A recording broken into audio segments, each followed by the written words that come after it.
Madison. What is it, sweetheart?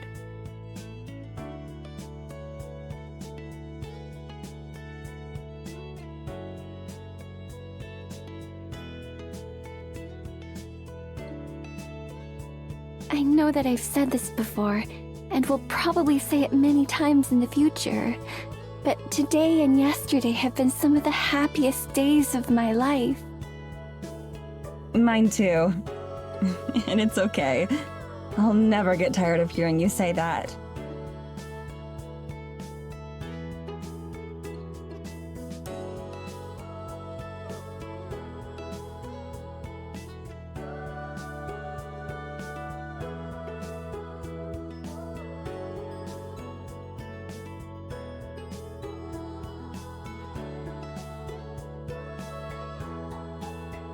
Are you feeling okay?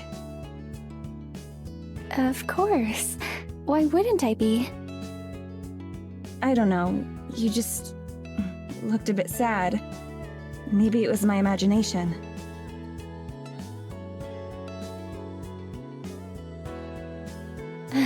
You do know how to read me, don't you? I do. What's wrong? You can tell me anything, I promise. Only if you want to talk about it, of course.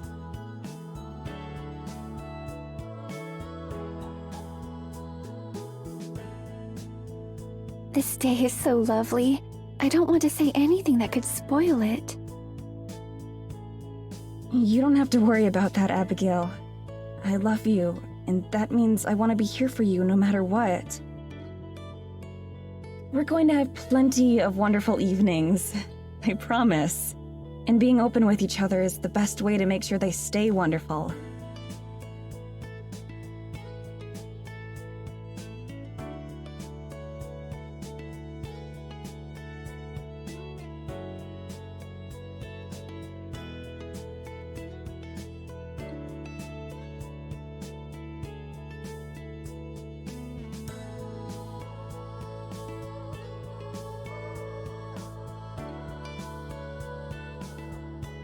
I was thinking about other happy days that I've had. How long it's been since then. And how the memories have since soured. How much have I told you about my sister? Not much. You mentioned that the two of you were close, and that you spent a lot of time in the woods together, but that's it. We weren't just close. Helena and I were inseparable. Whenever anything went wrong, she would always be there to protect me. She swore that would never change. But fate had other plans for the two of us.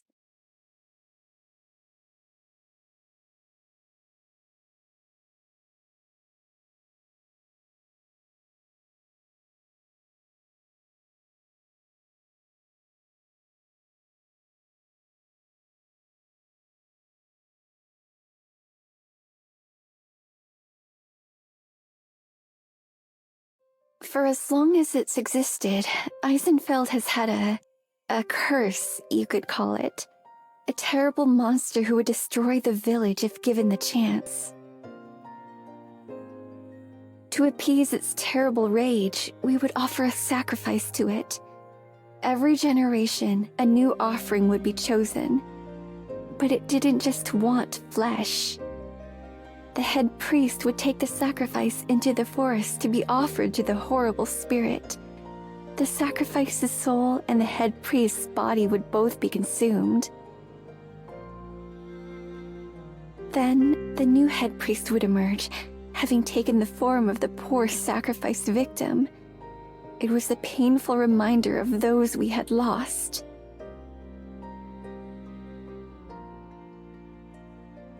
When I found out that it would be a member of my family who was to be taken and given over, I wasn't shocked. There was only one thing that I cared about. That it wouldn't be my beloved Helena who was harmed.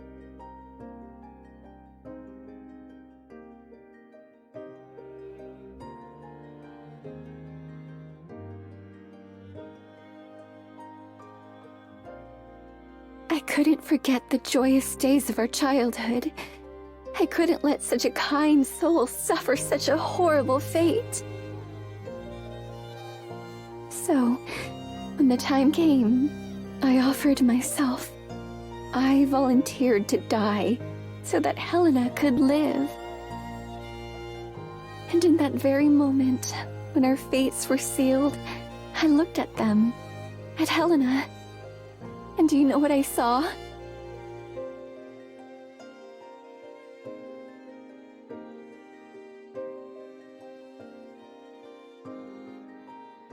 Relief. Not once did she try to stop me or change my mind. Not that I would have let her, but I don't think she even thanked me. My parents cried, of course, but they didn't argue either. Neither of them stepped forward to take my place. No one did. While I'm sure my sacrifice was appreciated, I was quickly discarded without even a token effort or gesture of appreciation. My sister, who had sworn to always protect me, had no difficulty accepting the fact that I would die for her. What? She just gave you away? Just like that? If death looms over you for long enough, it corrupts everything. Even love. It didn't corrupt you. Perhaps. Though I believe that that's why I'm still here today. What do you mean? The first step of the ritual involves separating the sacrifice's body from its soul. From what she told me, as she did it, those poor victims usually try to resist, begging for someone else to be taken. And when their souls are ripped away, they're too damaged to carry on. I didn't resist. I went peacefully. And so the gentle forest spirit, who I'd been raised to believe was some kind of demon, eventually came and took me away. And I've been here ever since.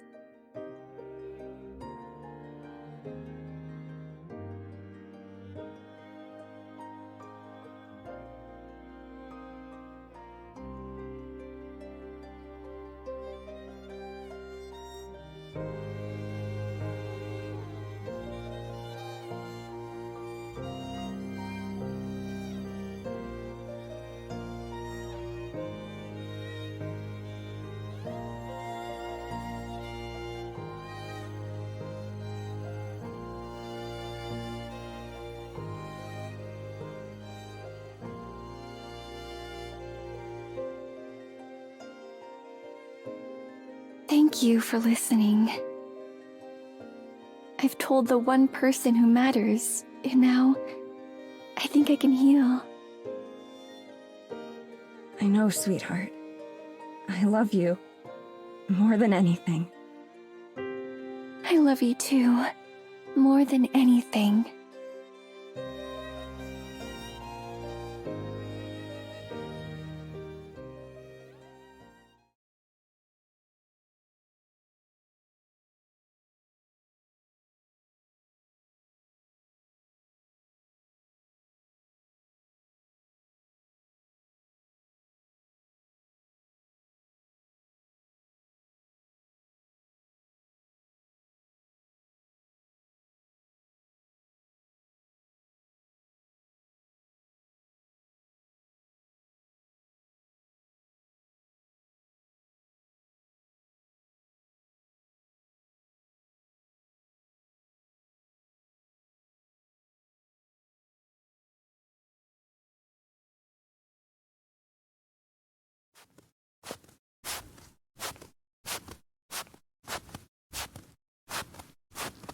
Good morning.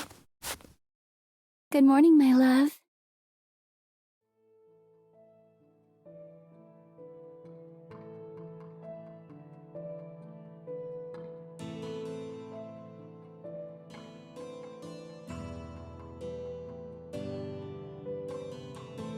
Sleep okay? Well enough. I'm sure all of my nights will be better now that they're spent beside you.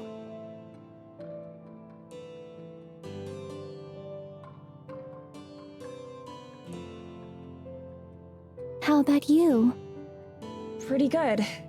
I woke up with, a bad feeling, though. A bad feeling? About what? I'm not sure. My head kinda hurts, so maybe that's it? Actually, now that I think about it, this is the first actual pain I've felt since turning.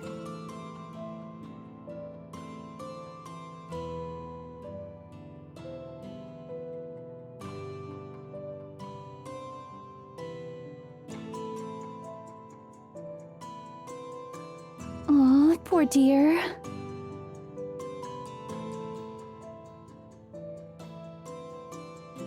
I felt the same, actually. I had hoped that stepping outside might help, but it seems not.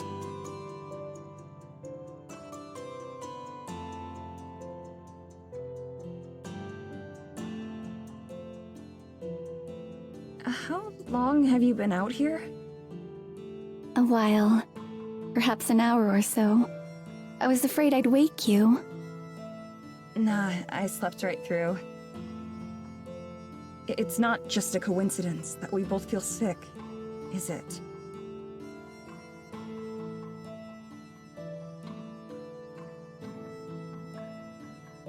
No, I doubt it is.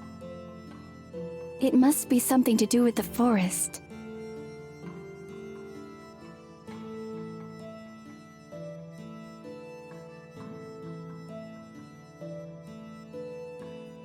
You felt bad the other day, too.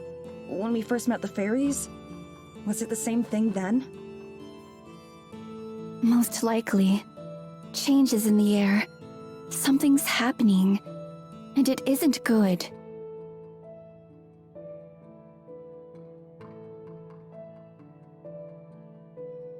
Is it Evelyn?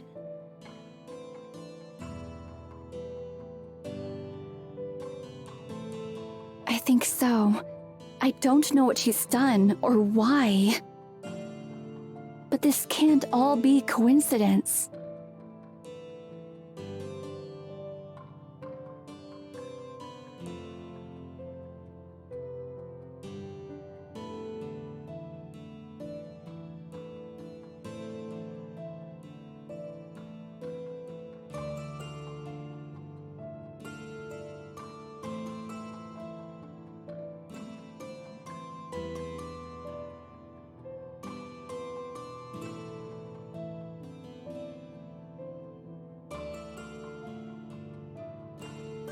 What about the forest spirit?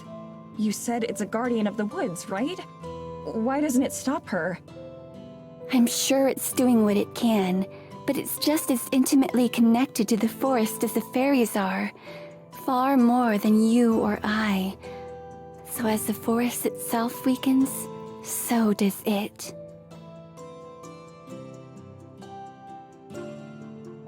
Is there any way we can help? Not that I know of.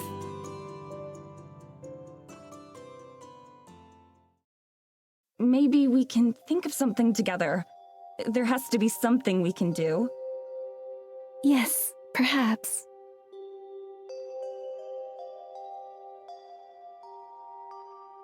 I feel like I can accomplish anything with you by my side.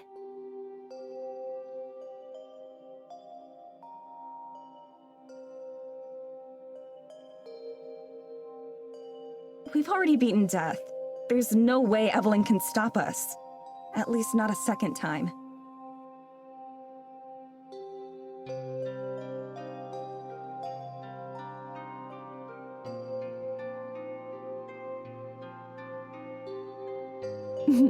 Perhaps you'll make an optimist out of me yet, Medicine. Shall we go for a walk? Absolutely.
We're probably a little bit early to meet Alma, although they sometimes come by at this time. This grove is one of the easier places for the animals to come drink during winter, so it attracts all kinds of wildlife. Yeah, I've noticed all kinds of tracks in the snow leading around here.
No! No! What's happening to you?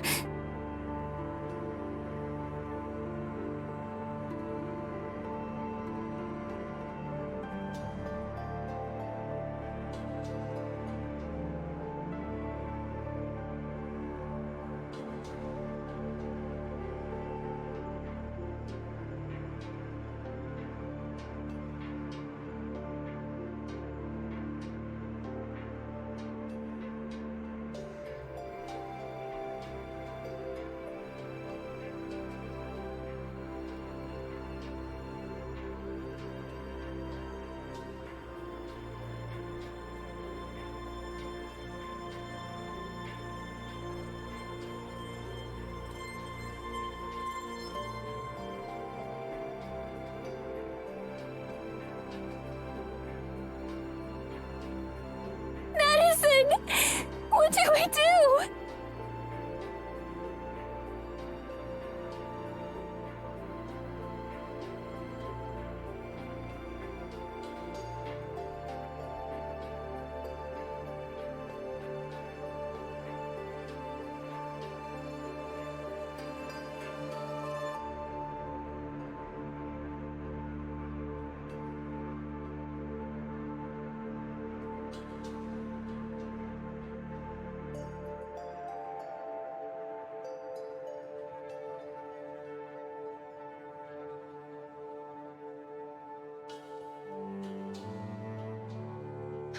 How does this even happen?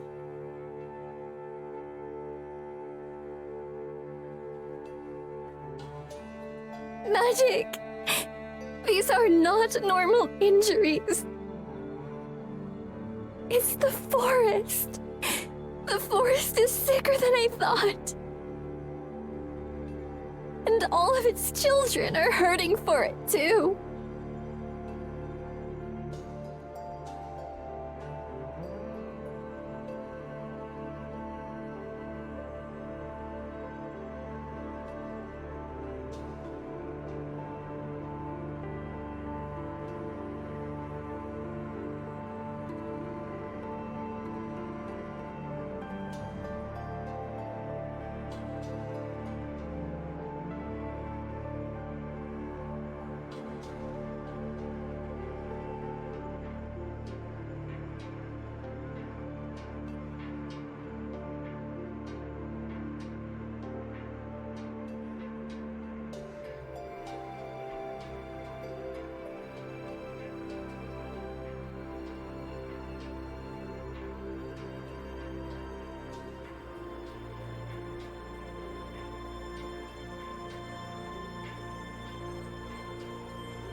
Thank you. I'm glad you came.